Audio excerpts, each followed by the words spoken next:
Says. Okay, hi, this is Fran. And then? From medEATerraneo, and we are here at home in our kitchen with a very special guest today, Guido from Italy. And he actually traveled all the way from Italy yesterday to Las Vegas to show us how to cook a perfect risotto. And apart from being a very passionate chef, Guido is, he is, I would say, the master of the production of balsamic vinegar. So he has a farm in Italy, and he's actually one of the best balsamic vinegars in Italy one can get from you. Is that correct, Guido? Yeah, I think so. And I would even go one step further and say Guido is a rock star amongst the producers, because he's not like, when he has a little bit of time between the harvest and production, he flies to Africa and climbs the Kilimanjaro. And everybody else would go on the beach to get a little rest, and Guido climbs all the high. I think last year you went to Chile.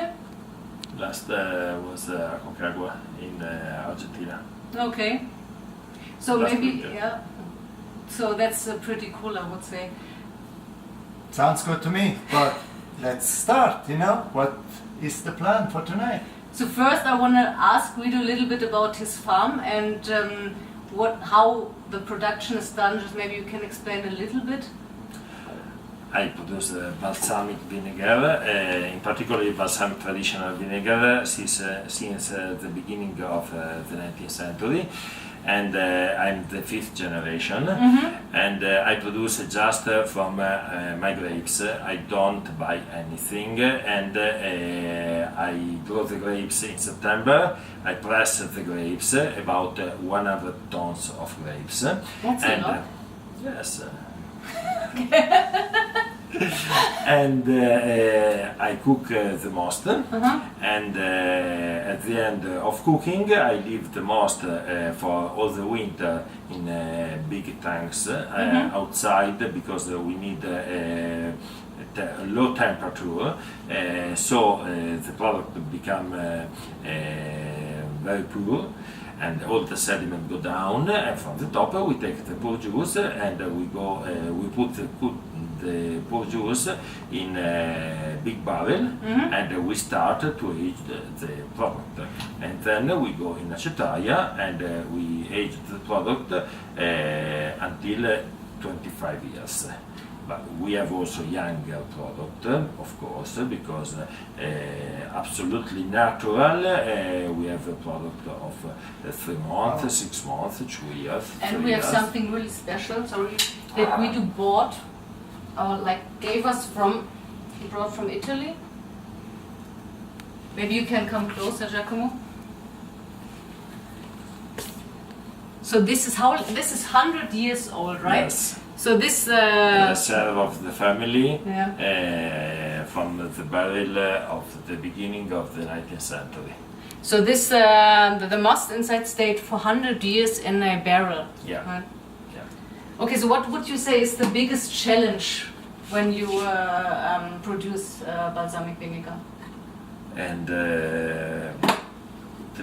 The biggest challenge, so what's the most difficult thing about producing? The most difficult things is that we start with a natural product.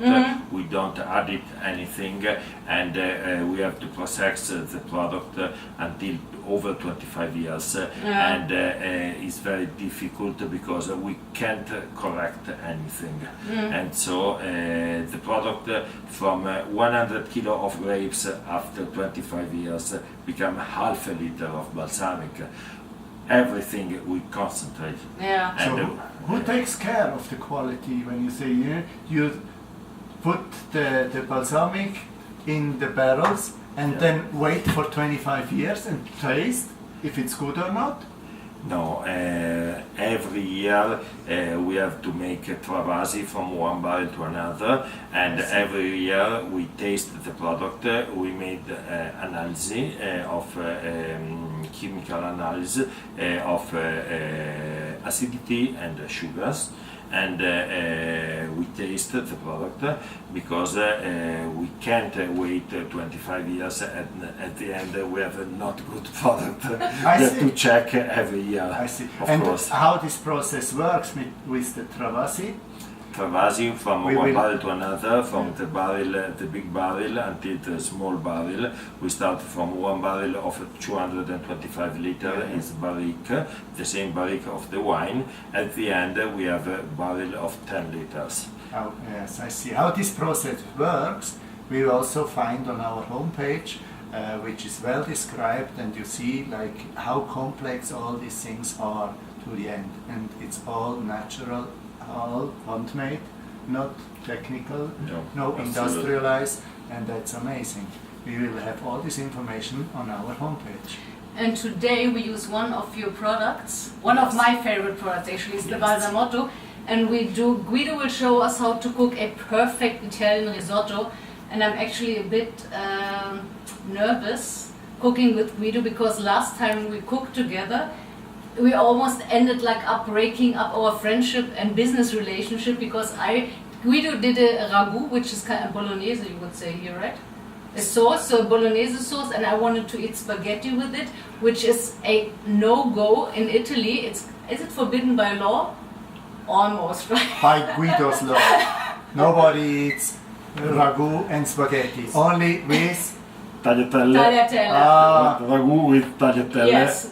and spaghetti with pomodoro sauce, carbonara or other thing, but not ragu, please. So today I'm really following what Guido tells me, and I'm not doing any So suggestions. let's talk about this product first. Okay. What do we use to make this nice risotto?